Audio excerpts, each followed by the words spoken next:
Se abre la sesión. Tiene la palabra don Juan Ramón López Visitación, alcalde del Ayuntamiento de Laredo.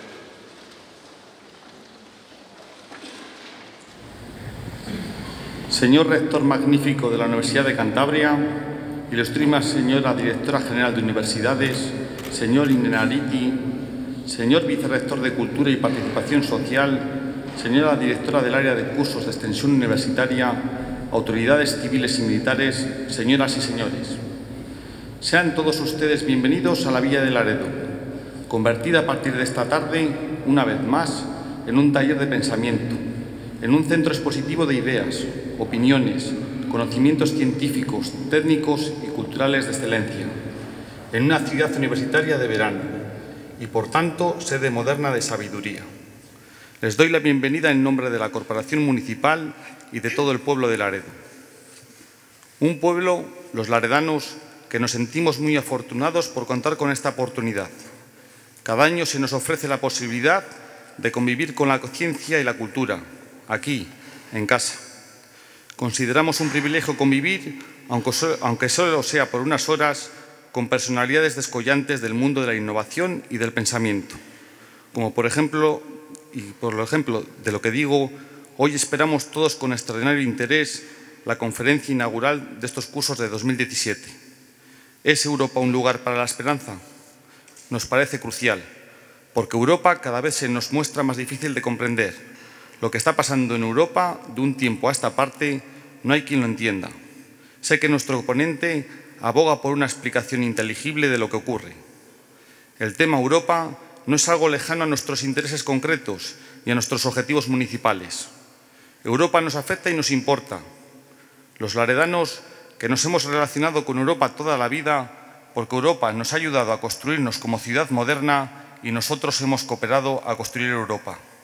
Y sabemos que necesitamos a Europa para nuestro futuro, para nuestros mejores proyectos, para salvar nuestro patrimonio histórico y artístico, para coger fuerza e impulso para conservar y regenerar todo aquello que nos ha hecho grandes en el tiempo. Más nos vale que la respuesta a la pregunta ¿es Europa lugar para la esperanza? Nos responda que sí, que lo es. De lo contrario, no nos quedaría futuro. Hoy inauguramos una nueva edición de los cursos de verano. Unos cursos que nos colocan en la punta de lanza de la docencia y la cultura. Unos cursos que, como ya expresé en anteriores ediciones, son para nuestra población un instrumento estratégico de primera magnitud. Una realidad periódica y excelente que estamos mimando y con la que seguiremos ilusionándonos año tras año.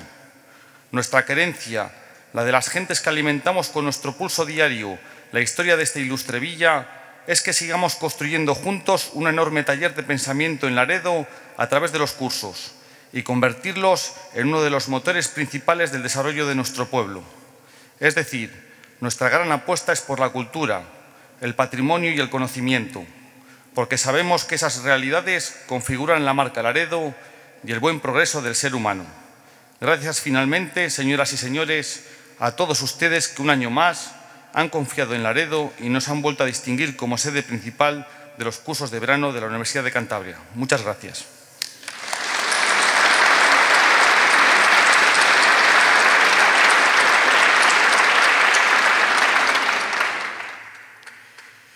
A continuación tiene la palabra doña Marina Torres Arce, directora del área de cursos de extensión universitaria de la Universidad de Cantabria, para proceder a dar lectura a la memoria de la edición 32ª de los cursos de verano de la Universidad de Cantabria.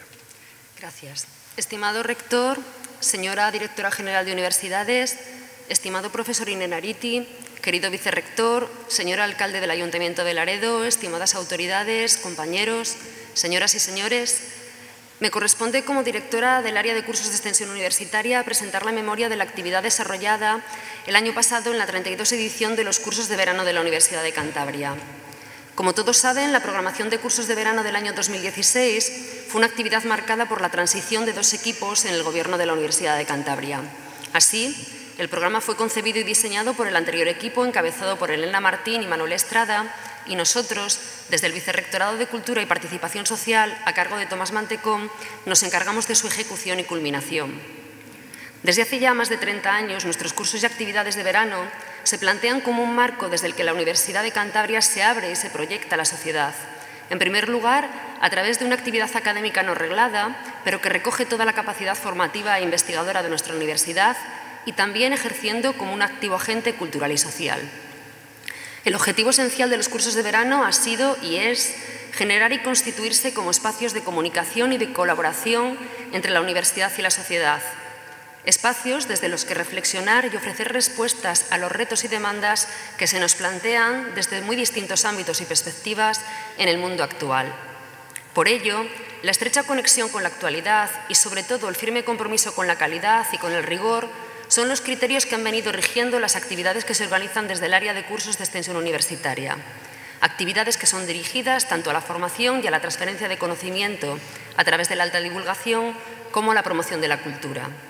A este respecto, creo que es importante destacar que después de más de 3 décadas de andadura, los cursos de verano de la Universidad de Cantabria continúan demostrando una importante fortaleza, que es su capacidad de adaptación a las circunstancias más o menos complicadas y su capacidad de dar respuesta a los desafíos que se le han ido planteando a lo largo del tiempo. Prueba de esto es el balance que podemos hacer de la actividad y de los resultados alcanzados en nuestra 32ª edición. El número de los cursos, talleres, seminarios, jornadas, encuentros, así como de las actividades culturales que se celebraron entre marzo y noviembre de 2016, superaron las 130 citas, impartidas y realizadas por más de 500 docentes y especialistas que consiguieron recabar el interés de más de 6.500 personas entre alumnos y participantes en las actividades desarrolladas en nuestras 19 sedes. Efectivamente, en el año 2016 se incorporaron a nuestra organización 3 nuevas sedes: Santa Cruz de Bezana-Piélagos, la Hermandad de Campo de Suso y la sede de Santa Leocadia, Valle de Toranzo. En el proceso de deslocalización de la actividad de la Universidad de Cantabria más allá de los campus de Santander, Torrelavega y Comillas, ha sido fundamental la sensibilidad e implicación de los 17 ayuntamientos que, siguiendo la senda marcada por Laredo hace ahora 33 años, han apostado y optado por colaborar con la universidad para desarrollar su actividad formativa y cultural de extensión universitaria en sus localidades. El hecho de contar con un número importante de sedes distribuidas en el territorio de la región ha contribuido, sin duda, a impulsar la proyección de nuestra actividad universitaria estival, en primer lugar, entre la población cántabra. Pero también hemos sido capaces de atraer a nuestras aulas y a las distintas localidades de la región donde éstas se ubican a alumnos que provenían de otros puntos de nuestra geografía nacional y también de fuera de España, que han supuesto un 18% del conjunto total de nuestro alumnado del año 2016. Creo que la capacidad de atracción de los cursos de verano de la Universidad de Cantabria está relacionada con la calidad de su programa formativo, que el año pasado se configuró con una oferta amplia y equilibrada entre los distintos ámbitos del saber, ciencia, tecnología, humanidades, sin perder el referente de las preocupaciones de nuestro entorno regional, nacional e internacional. La constatación de lo que acabo de señalar respecto a la calidad y oportunidad de nuestras actividades nos la proporciona, por un lado, el alto nivel de satisfacción expresado por nuestro alumnado el año pasado y, por otro, el hecho de que nuestra oferta formativa y cultural haya sido capaz de intensificar en los últimos años su capacidad de penetración en esferas de la sociedad distintas a la universitaria. De hecho, en el 2016, el número de alumnos vinculados al mundo universitario fue ya prácticamente idéntico al del alumnado procedente de distintos ámbitos profesionales que se acercó a nuestras aulas para actualizar y para ampliar sus conocimientos y capacidades. Todos estos indicadores, datos y cifras que he referido nos indican el camino por el que debemos seguir trabajando, siempre teniendo como hilo conductor y como prioridad la adecuación de nuestra oferta formativa y cultural a los avances e intereses de la academia en armonía con las demandas de la sociedad. Con esto ha sido y es absolutamente esencial para nosotros dar continuidad al afianzamiento de los marcos de colaboración que la universidad establece cada año con municipios, instituciones y organismos públicos y privados, empresas y grupos profesionales de dentro y de fuera de nuestra región. Sin ellos, no podría haber cristalizado la intenta propuesta de diálogo entre la universidad y su entorno que implicó una programación como la del año 2016. Del mismo modo que tampoco hubiese sido posible dar forma a la programación que inauguramos hoy para el año 2017. A todos, ayuntamientos, entidades públicas y privadas, empresas y demás colectivos, les expresamos desde aquí nuestro profundo agradecimiento por compartir nuestros objetivos y por depositar su confianza en nuestro trabajo para alcanzarlos. Y quiero hacer extensivo nuestro agradecimiento público y sincero al gran equipo de trabajo de cursos de verano, sin cuya implicación y esfuerzo conjunto no podría haberse llevado a buen término una programación de la envergadura de la que desarrollamos en el año 2016, ni programar la que presentamos en el año 2017, en este año 2017. Y con esto me estoy refiriendo tanto a nuestros administrativos como a los directores y responsables de nuestra sede. A Raquel Gómez, directora de la sede de Laredo, que el año pasado, en la 32 edición, organizó y coordinó 18 cursos monográficos, 3 talleres, un encuentro y 12 conferencias. A Gema Fernández, directora de la sede de Torrelavega, que en su 24 edición coordinó el desarrollo de 5 cursos. A Ana Andrés, directora de la sede de Suances, en cuya 21ª edición de cursos de verano coordinó 7 cursos y 2 actividades culturales. A José María Zamanillo, director de la sede de Santander, donde se impartieron 19 cursos, y también responsable de la sede de Camargo, que en su 8ª edición acogió 3 cursos monográficos y 3 conferencias. A José Gutiérrez López, responsable de la sede de Colindres, donde se celebraron 6 conferencias y 2 mesas redondas. A Manuel González Morales, director de la sede de Ramales de la Victoria, donde tuvo lugar un curso y un ciclo de 3 conferencias. A Paula Mier, responsable de la sede de Noja, que en su 8ª edición acogió 4 cursos, 6 actividades culturales y 2 conciertos. A Raquel Gutiérrez, responsable de la sede de Polanco, que en su 4ª edición organizó 2 monográficos y una actividad cultural. A José Antonio del Barrio, que dirige la sede de Los Corrales, donde tuvieron lugar 2 monográficos, una conferencia y un taller. A Gerardo Cueto, responsable de la sede de Casturdiales, que en su 9ª edición desarrolló un curso y una conferencia. A Celestina Losada, responsable de la sede de Comillas, donde se celebraron 2 cursos, una conferencia y 4 conciertos. A Juan Carlos García Codrón, responsable de las sedes de Potes, Campo de Suso, Fundación Oso Pardo, donde se celebró un curso monográfico, 2 conferencias y una mesa redonda. A Mario Crespo, responsable de la Casona de Tudanca, donde tuvo lugar el 2º encuentro en torno a la figura de José María Costío. A Carmen Díez, que organizó el 3er encuentro sobre el Camino de Santiago en la sede de Barello. A Viola Bruski, que coordinó un curso monográfico en la 1ª edición de la sede de Santa Cruz de Bezana, Piélagos. Y a Eva Fernández, que también en la 1ª edición de la sede de Santa Leucadia coordinó un curso, un concierto y una exposición. A todos, gracias por seguir trabajando y colaborando con cursos de verano, con el Vicerrectorado de Cultura y Participación Social y con la Universidad de Cantabria para contribuir al enriquecimiento de nuestra sociedad a través de la formación, de la difusión del conocimiento y de la cultura. Muchas gracias.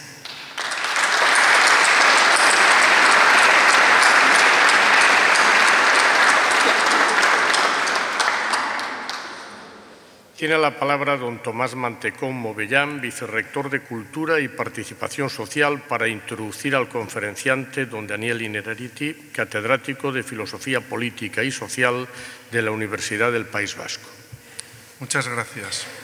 Rector, señora Directora General de Universidades del Gobierno de Cantabria, estimado Daniel, estimado alcalde y corporación municipal, autoridades, universitarios, señoras, señores, compañeros, amigos. Es un placer participar hoy en la apertura oficial de los cursos de verano en esta emblemática sede de Laredo y dar continuidad a una colaboración iniciada hace más de 3 décadas, que posibilita a la Universidad de Cantabria proyectarse en el mapa de la región más allá del espacio físico de sus aulas. Disfrutamos hoy la primera lección de una programación que repartirá en el territorio regional más de 70 cursos y 50 actividades culturales e interesará a varios millares de personas. Y tenemos la fortuna de abrir este escenario compartiendo las reflexiones del profesor Daniel Innerarity sobre materias muy sensibles en la sociedad en que vivimos. Desde ahora, Daniel, te agradezco tu disponibilidad y esfuerzo para compartir estos momentos con nosotros e impartir esta lección magistral con que inauguramos los cursos y seminarios de 2017. Muchas gracias por trasladarnos una cuestión cuya resolución, lo ha dicho el señor alcalde, de cuya resolución todos seremos un poco responsables en el futuro, individualmente y como sociedad. La cuestión no puede dejarnos indiferentes en los tiempos que corren. ¿Es Europa un lugar para la esperanza? Obviamente, hoy no tenemos todas las respuestas para una cuestión tan relevante como esta y seguramente tampoco en el futuro más cercano dispondremos de ellas. Pero nuestra preocupación de hoy puede ayudar a construir un futuro mejor y superar problemas de cohesión, los que son crónicos pero no irresolubles, así como los que son episódicos y forman parte quizá de la sacudida y de la resaca de la crisis. Presentar a Daniel Innerarity es fácil, su obra le precede. Uno es lo que hace y eso es suficiente carta de presentación. Ahí está también la dificultad, la de mi tarea en estos momentos, puesto que debo perfilar un escenario de problemas y materias que ubiquen su lección de hoy. El doctor Innerarity es catedrático de Filosofía Política y Social e investigador de Ikerbasque en la Universidad del País Vasco, universidad donde dirige el Instituto de Gobernanza Democrática después de una amplia experiencia internacional en la Sorbona, el Instituto Europeo de Florencia, la London School of Economics and Political Science o la Universidad de Georgetown. Todo ello tras una sólida etapa formativa previa en Múnich y Friburgo, que ha construido un profesor universitario, un investigador europeo y un hombre de su tiempo. Esto explica su activa colaboración como ensayista en los principales medios de nuestro país, así como su constructiva participación con instituciones académicas y políticas del ámbito peninsular y europeo. Su trayectoria vital se acompaña de un riguroso trabajo que ha cristalizado en más de una decena de libros y un centenar de artículos y capítulos en monografías colectivas. Los títulos de sus libros se suceden desde La libertad como pasión, editado en 1992, obra a la que siguieron otras muchas preocupadas por explicar la ética de la hospitalidad, la transformación de la política, el nuevo espacio europeo, la democracia del conocimiento, reflexionar sobre el futuro y sus enemigos, realizando así una defensa de la esperanza política o sobre la sociedad invisible y los riesgos y redes de un nuevo orden desglobal. Acaba de publicar un libro sobre la democracia en Europa y expresar algunas de sus preocupaciones en la obra ¿Dónde vas, Europa?, en que comparte autoría con más de una decena de cualificados autores interdisciplinares y que incluye también una interesante entrevista a Noam Chomsky, viejo profesor del MIT. El pasado 2 de mayo, un ensayo publicado por el profesor Innerarity en El País advertía de peligros que son reconocibles en los populismos. Alertaba de los riesgos de una cultura política que debe afrontar el complicado reto del diálogo en el marco de escenarios muy diversos, en que cada interlocutor se reconforta solo por reconocerse en el lado bueno de la historia. Los historiadores sabemos que no hay lados buenos o malos. Vivimos en momentos complicados en que la ética de la responsabilidad pasa a primer plano para apostar por la política posible. Por esa razón, Daniel Innerarity nos recuerda que es un principio democrático fundamental que quien discrepa sigue perteneciendo a los nuestros, que el disenso es sano, que el progreso no es unidireccional, que se pueden superar los tics populistas y los de la persuasión para confiar quizá en la política, que la política, no puede tener objetividad, pero se apoya en datos técnicos, informes, códigos y controversias para atenuar la contingencia o la incertidumbre. Y a pesar de todo, obviamente, se puede errar, porque el tiempo y condiciones en que se adopta cada decisión pueden no ser los más oportunos. Que la actual ciudadanía está afectada por una era digital que resignifica las ideas de comunicación y el conocimiento, pero también el gusto, la privacidad y algo tan importante como la libertad. O que necesariamente el pluralismo es muy exigente, pero es una conquista histórica. Que todo esto es esencial en democracia, tanto ayer como en la época de las redes sociales y de los peligros que sintetiza la palabra Trump. Y que nada de lo importante ha sido nunca ni es fácil, tampoco Europa, pero quizá se pueda mantener esperanza en la Europa social.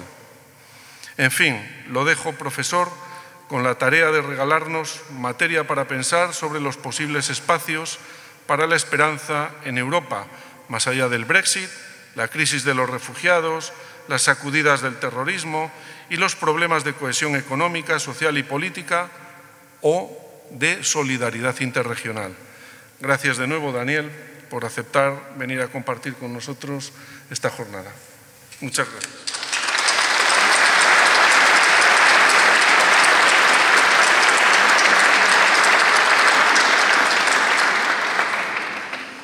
Tiene la palabra don Daniel Innerarity para impartir la lección inaugural de estos cursos de verano.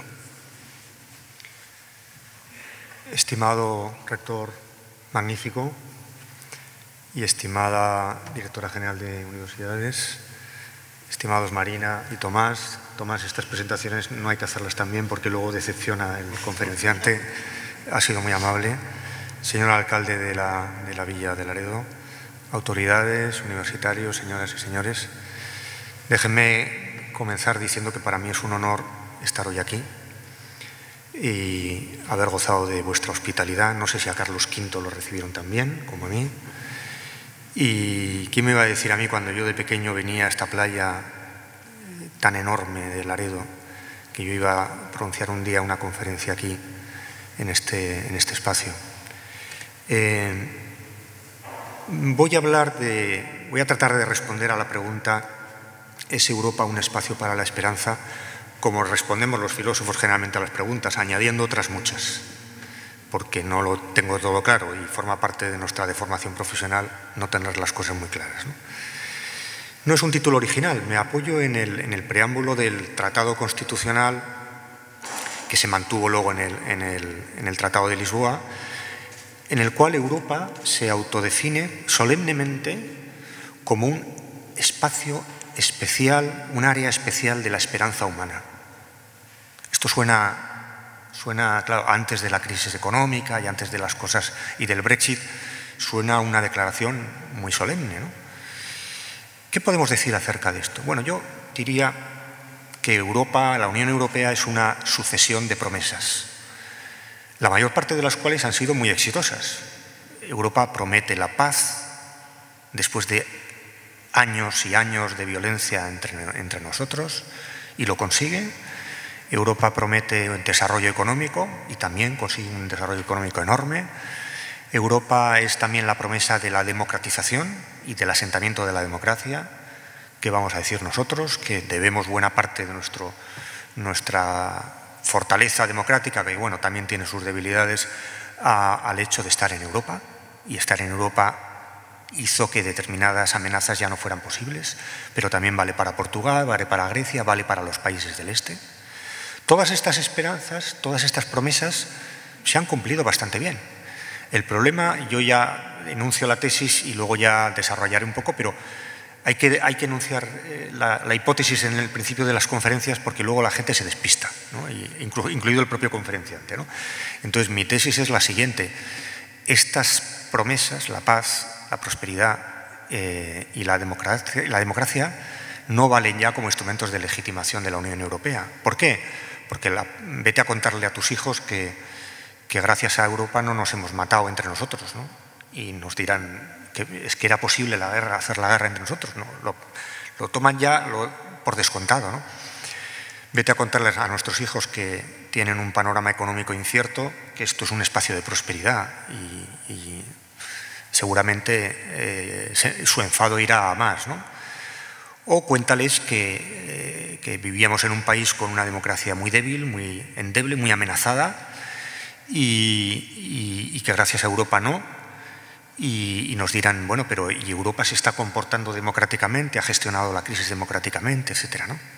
Y por tanto, mi tesis en este libro es que la única promesa que nos queda a los europeos es la promesa social, la promesa de proteger, la promesa de proteger especialmente a los más vulnerables, que son masas que se sienten especialmente amenazadas y que están votando a partidos de extrema derecha. No hay más que ir a los barrios periféricos de cualquier ciudad francesa o de las ciudades del interior de Inglaterra y se encuentra uno gente a la que le hubiera parecido hace unos años impensable que pudieran votar a un partido de extrema derecha y lo están haciendo. ¿Por qué? Porque son especialmente nacionalistas, orgullosos de su identidad nacional. ¿Por qué un obrero vota a Marine Le Pen o al UKIP de Farage en Inglaterra? Pues probablemente porque se siente especialmente vulnerable. Y las promesas fáciles de protección que le ofrecen estos políticos, pues tienen su aceptación, ¿no? Por tanto, yo creo que el tipo de esperanza que tenemos que construir en Europa tiene que ver con proporcionar una protección social a la gente en un mundo globalizado en el que la economía aparece como una realidad desbocada y los Estados no están en condiciones de proporcionar, porque los Estados, es mentira lo que dice Marine Le Pen o Farage o Theresa May, los Estados no pueden proporcionar la seguridad como lo hacían en otras ocasiones, ¿no? Bien, la crisis económica ha puesto de manifiesto también la dificultad de mantener esa promesa de crear en Europa un espacio de solidaridad. La crisis económica ha tenido una solidaridad escasa. Por cierto, no sería justo denunciar esto sin plantear al mismo tiempo, aunque solo sea como mera hipótesis, qué hubiera sido de nosotros si hubiéramos tenido que afrontar la crisis económica en solitario.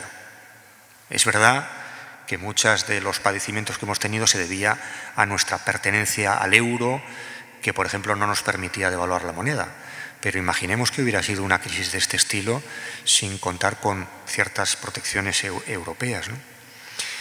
Lo que más destruye las esperanzas es las promesas incumplidas, las promesas que no se cumplen.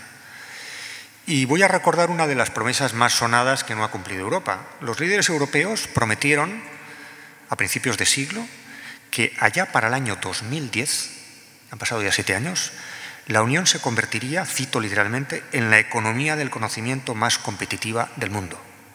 Hoy, en leer esto, no sé si nos produce sonrojo, risa, vergüenza o indignación. Lo que se me ocurre plantear es que a lo mejor, es otra de las hipótesis que quería lanzar, en esto que es una intervención muy breve sobre un tema complejísimo y amplio y que entiendo además que es una especie de aperitivo para estos cursos de verano tan prometedores de la Universidad de Cantabria. Mi segunda hipótesis es que a lo mejor resulta que lo que legitima a Europa no es tanto la esperanza, el proyecto, el tener algo delante de sí, como el miedo. Y que el miedo compartido y el miedo razonado y razonable a ciertos riesgos puede ser más unificador de los europeos que la esperanza. En la historia de la integración creo que ha pesado más el miedo a que volvieran a suceder penosos acontecimientos de los que estábamos huyendo, la guerra de manera muy, muy especial, o la incertidumbre ante un porvenir afrontado en soledad que la esperanza, ¿no? Reconozco que no hubiera quedado nada bien en el preámbulo del Tratado de Lisboa o de la Constitución precedente decir Europa es un área especial del miedo humano. Eso no lo hubiera comprado ningún político, no se lo hubiera sugerido, pero la idea me parece que puede tener su sentido. Es decir, ¿por qué los europeos nos hemos unido y hemos hecho una cosa inédita en la historia de la humanidad? Que es que 27 o ya no se sabe, 28 estados soberanos han renunciado a parte de su soberanía. Esto no existe ningún precedente. ¿Por qué lo hemos hecho? Pues no lo hemos hecho por virtud, no lo hemos hecho por visión de futuro, lo hemos hecho probablemente porque éramos conscientes, sobre todo los grandes fundadores que ha tenido Europa, eran conscientes de que ante determinados asuntos que nos amenazaban, la paz, la pobreza, la insolidaridad, etcétera, no teníamos más remedio que afrontarlos colectivamente, conjuntamente, de manera comunitaria.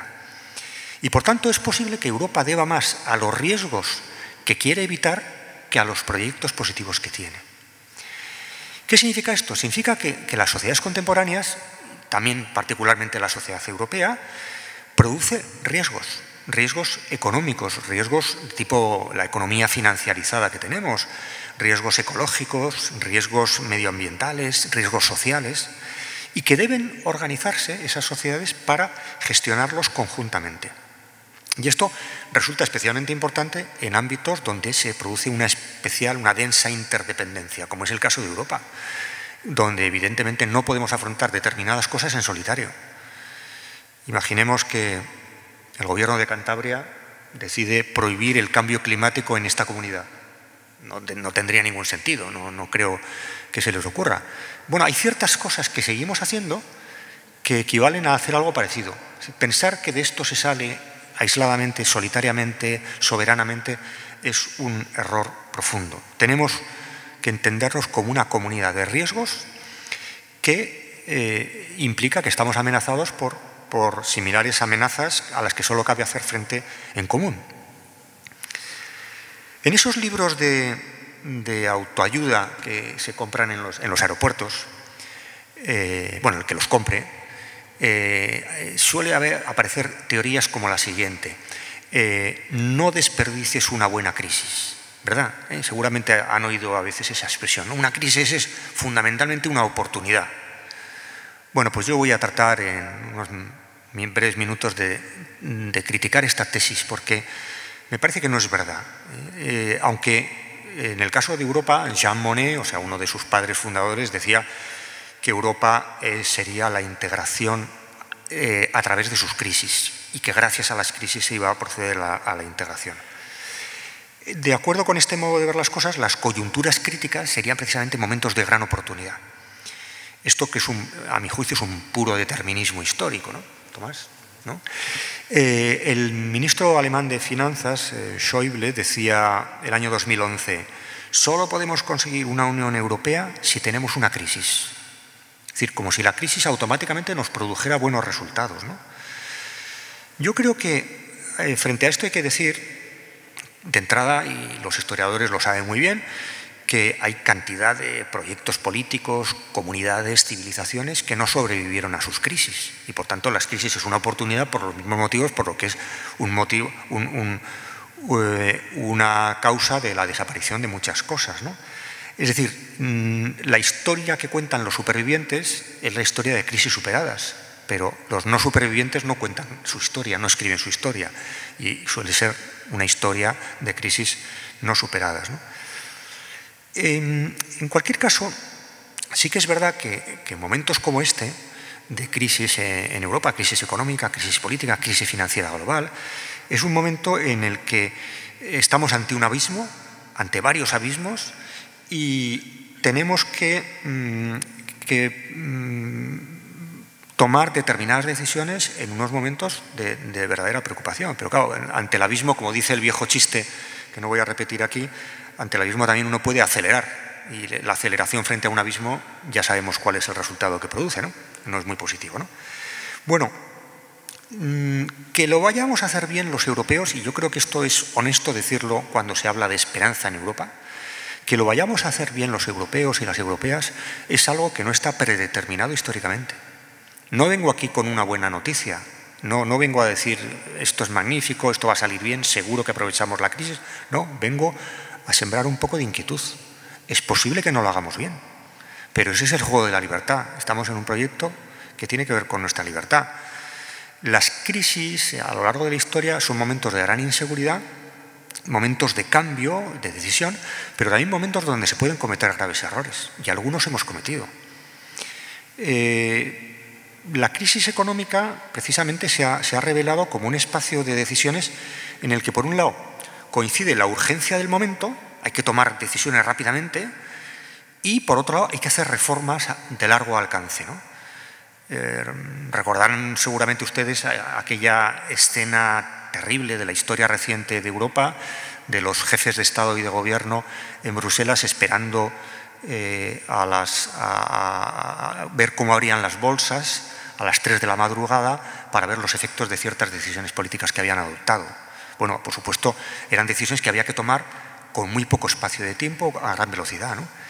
Pero si esta necesidad de tomar decisiones en urgencia empuja a salvarse uno como pueda en medio de la tempestad, también puede ser un motivo para los más profundos errores, ¿no? Y una de las cosas que la actual crisis económica nos plantea es que probablemente tenemos que proceder a la revisión de los valores o de los contravalores que nos han llevado hasta aquí.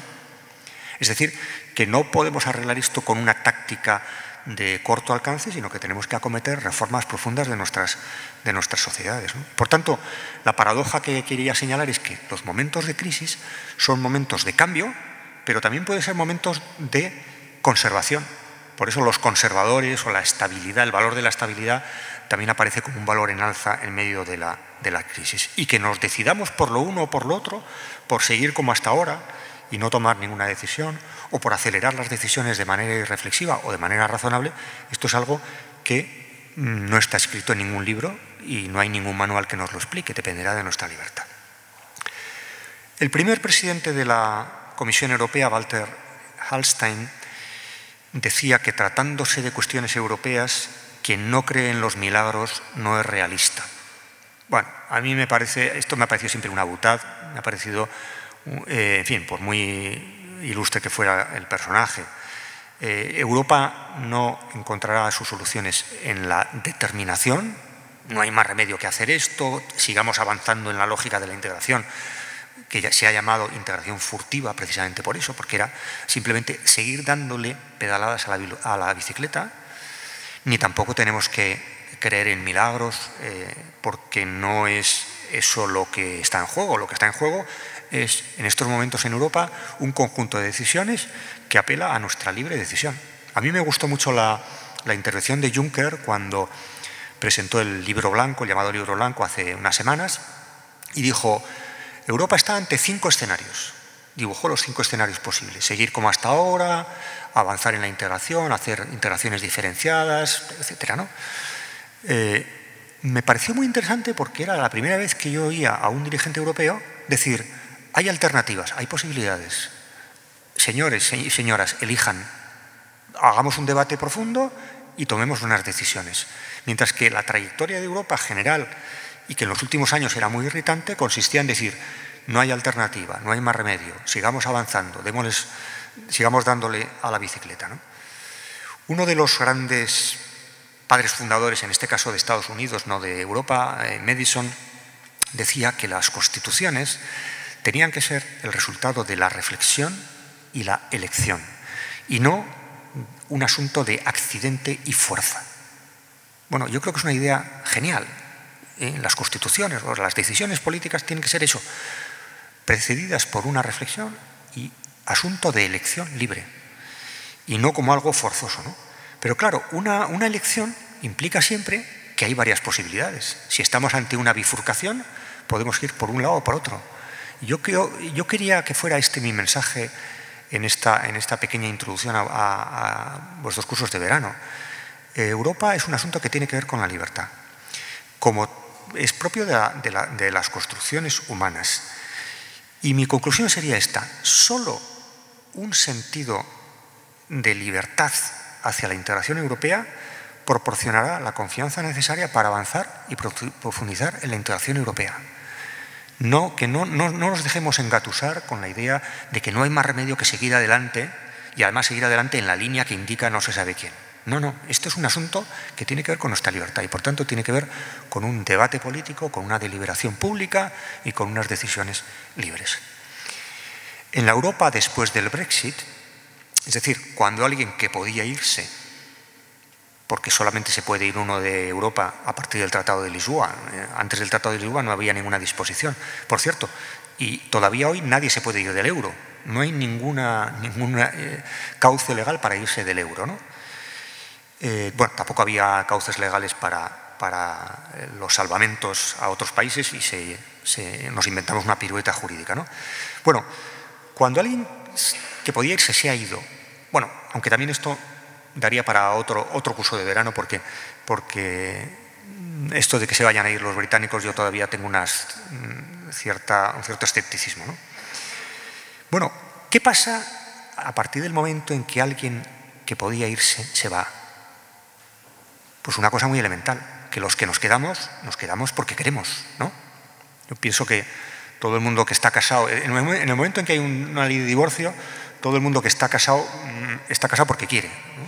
Igual antes, cuando había una ley de divorcio, pues había otras instituciones, otras maneras de apañarse en la vida, ¿no? A partir de ese momento, bueno, pues en Europa hay procesos de divorcio, hay incluso uno que se está divorciando ahora mismo, y eso significa, y lo hemos visto en estos iniciales meses, que podemos estar en Europa más libremente, más voluntariamente, y podemos hacer esto no empujados por una necesidad histórica ni por las razones de los tecnócratas, sino apoyados en nuestra libre reflexión y elección. Por eso quisiera para acabar, contestar a nuestra pregunta inicial. ¿Es Europa un espacio para la esperanza humana? Con una afirmación que no deja de ser paradójica. Y es la siguiente. Tengo dos noticias en relación con el futuro de Europa. Una buena y una mala. ¿Por cuál empiezo? Por la buena. La buena es que el futuro de Europa está en nuestras manos. Y la mala es que el futuro de Europa está en nuestras manos. Que Europa sea un proyecto esperanzador, que lo hagamos bien o que lo hagamos mal, en cualquier caso es algo que depende de nosotros, de los ciudadanos y las ciudadanas de este viejo continente, es algo que está en nuestras manos, que así debe estarlo, y no en la fuerza de la necesidad histórica o en el objetivismo que aseguran los tecnócratas. Muchas gracias.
Bien, lo que la coral ha interpretado es Buscando la luz y nos ha hecho un estreno absoluto de esta pieza de Pedro Crespo de Lara y Juan Jáuregui, y ha hecho este estreno en conmemoración del Año Santo lebaniego.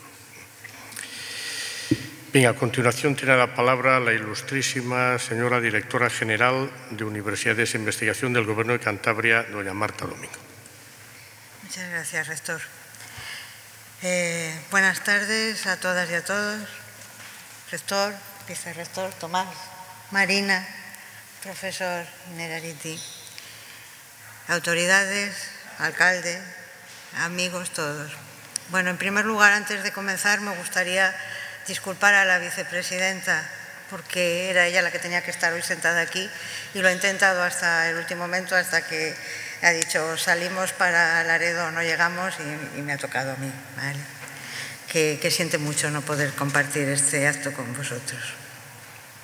Pero para mí sí que es un honor compartir con todos ustedes pues, el acto de apertura de la 33ª edición de los cursos de verano de la Universidad de Cantabria. En estos 33 años de trayectoria, los cursos han ido incrementando su apuesta académica y cultural, sus sedes y, lo más importante, han crecido en complicidad con la sociedad cántabra, con la que comparten su saber, su conocimiento, experiencias y reflexiones, y son ya, junto con los cursos de verano de la UIN, un referente de los veranos de Cantabria. Permítanme que felicite a nuestra universidad por el acierto al elegir al conferenciante en estos momentos tan complicados en los que la ciudadanía ha perdido la confianza en la política y en sus políticos, en las instituciones, y que a él dirija mis primeras palabras. Muchas gracias, profesor. Su preocupación por Europa es compartida por todos nosotros. El título de la conferencia, ¿Es Europa un lugar para la esperanza?, nos invita a reflexionar en positivo acerca de los retos y desafíos de la Europa de hoy, de esa Europa respetuosa, solidaria, tolerante y plural que conocemos y que ahora parece aletargada. La catastrófica gestión de la crisis económica que ha afectado a toda la comunidad europea, las políticas de austeridad, los recortes, han incrementado el desempleo, han hecho crecer las desigualdades, han traído pobreza y sufrimiento y han generado la desconfianza de los ciudadanos en sus instituciones, de tal manera que muchos de ellos han buscado refugios en populismos, en radicalismos o en xenofobias. Pero además, Europa no ha sabido hacer frente a otras crisis como las de la emigración o la de los refugiados, originado en gran medida por la pasividad de Europa en el conflicto árabe, que tanta indefensión genera y cuyas tristes y desgarradoras repercusiones conocemos a diario. En momentos tan complejos, con tantas incertidumbres y a pesar de los errores cometidos, estoy convencida de que Europa, la Europa que soñamos y en la que creemos, es un reto colectivo por el que merece la pena trabajar.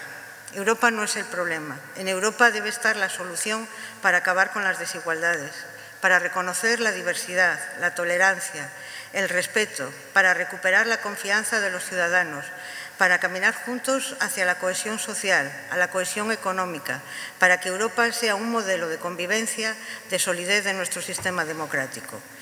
Y esperanza es lo que queremos manifestar en esta iglesia gótica, hoy convertida en templo del conocimiento. Esperanza para, a través del conocimiento, construir un futuro mejor, un futuro de colaboración, diálogo, de mestizaje, de cooperación y solidaridad. Rector, sois una universidad abierta e innovadora, un espacio de reflexión, de análisis, de debate, una universidad comprometida con el progreso social y cultural de nuestra comunidad. Mantener ese compromiso con la sociedad, jugar ese papel privilegiado que por vuestro buen hacer habéis conseguido, exige, y seguro que el rector comparte, seguir apostando por el conocimiento, por la creatividad, por la difusión del conocimiento, de la ciencia y la cultura, y a la vez mantener ese espíritu de diálogo, de discusión, de pluralidad que os caracteriza. Creo que difundir el conocimiento solo es posible si fomentamos la ciencia, la tecnología, las nuevas formas de transmisión del conocimiento, si prestamos especial atención a la cultura humanística, al desarrollo del discurso ético que fomenta el espíritu crítico inherente a la universidad, que enriquece nuestro pensamiento, que garantiza la cohesión de la sociedad y que fomenta la convivencia entre las personas y los pueblos. Y sin lugar a dudas, el papel de la universidad es fundamental para transformar la sociedad a través de la cultura, porque cultura es transmitir valores, transformar realidades, crear ámbitos de diálogo y espacios para compartir el conocimiento. Y ya acabo. Los cursos de verano de la Universidad de Cantabria son una apuesta por un modelo, como he dicho antes, de enseñanza abierta, dinámica, que durante estos meses de verano va a acercar la cultura, el conocimiento, las lenguas a todos los territorios de nuestra comunidad. Y son una maravillosa oportunidad para que conozcamos y pongamos en valor el trabajo que desarrollan los conferenciantes y profesionales de dentro y fuera de Cantabria que nos visiten. No olvidemos que el prestigio y estima hacia la universidad crece en la medida en la que la universidad se acerca y se integra en su entorno más próximo. Estoy segura que todos trabajaremos para que la sociedad cántabra se sienta orgullosa y reconozca muchos trabajos. Muchas gracias y mucho éxito.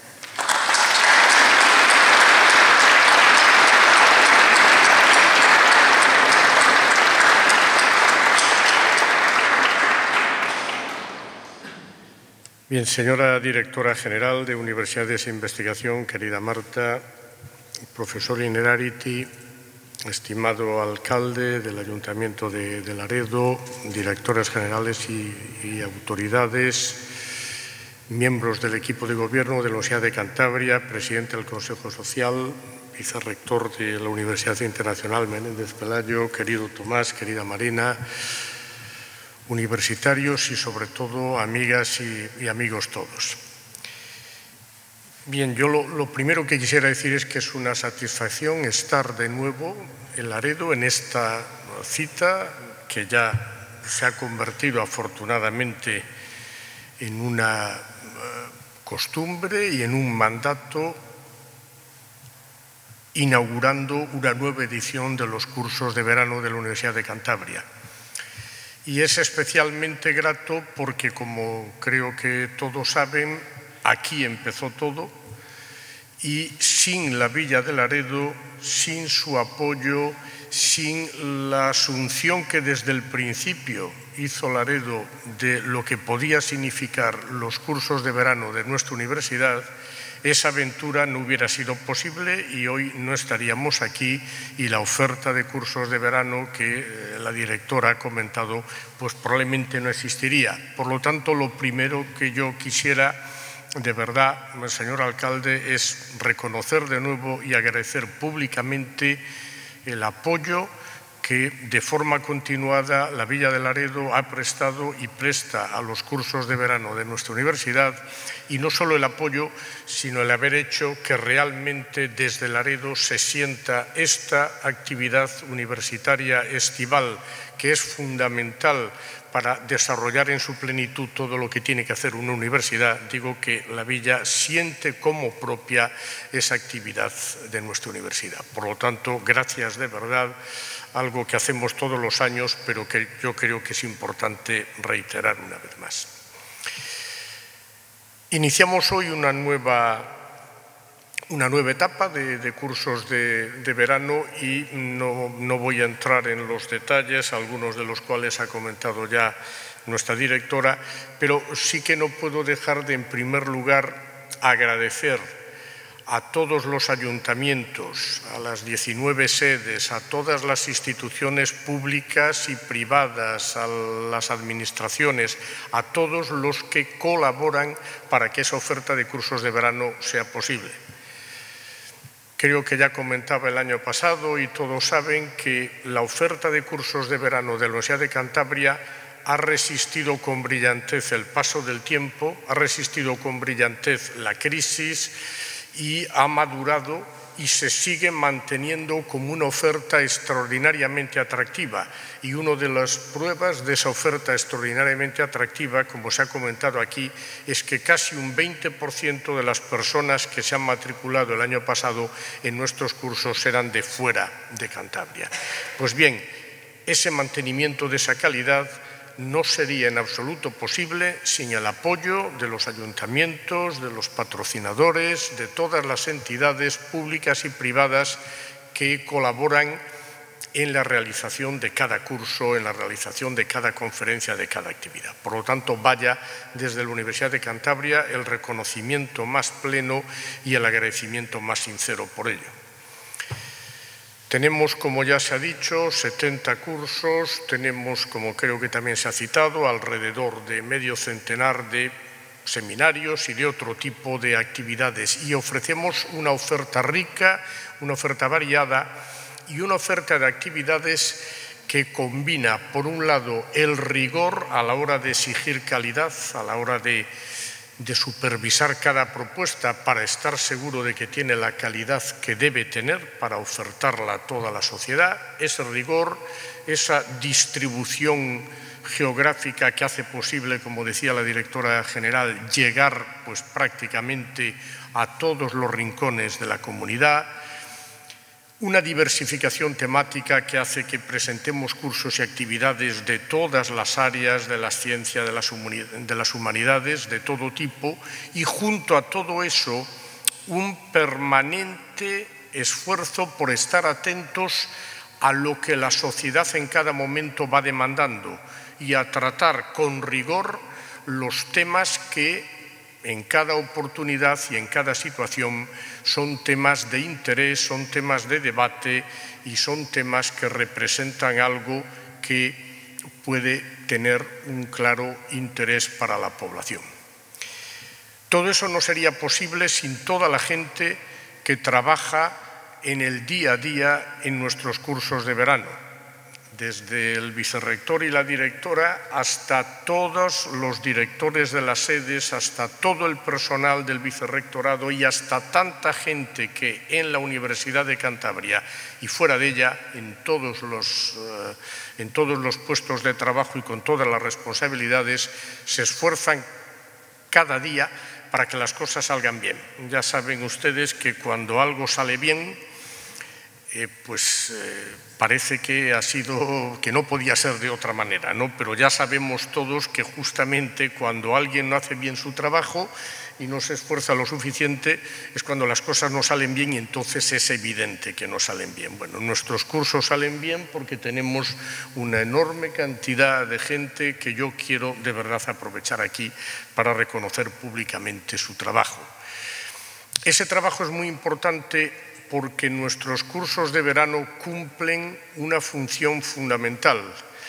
La universidad en general y la Universidad de Cantabria en particular tienen, como saben, varias funciones. Tiene una función docente que podríamos llamar reglada, es decir, aquella función por la que tiene que enseñar y formar a los futuros ingenieros, historiadores, maestros, médicos, los futuros profesionales. Tiene una función investigadora, tiene que tener una función de avance de la sociedad del conocimiento, de transferir el conocimiento, la cultura, el pensamiento a la sociedad. Pero tiene también una función muy importante que es hacer que ese conocimiento llegue lo mejor posible y lo más ampliamente posible a toda la sociedad. Y esa es una labor que en los cursos regulares, lo que podríamos llamar los cursos de invierno, pues tiene obviamente las limitaciones propias de cómo tiene que impartirse esa formación. Y estos cursos de verano nos permiten cumplir perfectamente con ese doble perfil. Sacar las aulas desde nuestros campus de invierno a toda la comunidad, por una parte, y hacer posible esa labor de transferencia de cultura, de transferencia de pensamiento, de transferencia de ideas a toda la sociedad por otra. Por lo tanto, esta actividad de los cursos de verano es fundamental para cumplir con una de los pilares de lo que tiene que ser la función y la responsabilidad de una universidad y en particular de una universidad pública como es la nuestra. Hoy tenemos un conferenciante de lujo.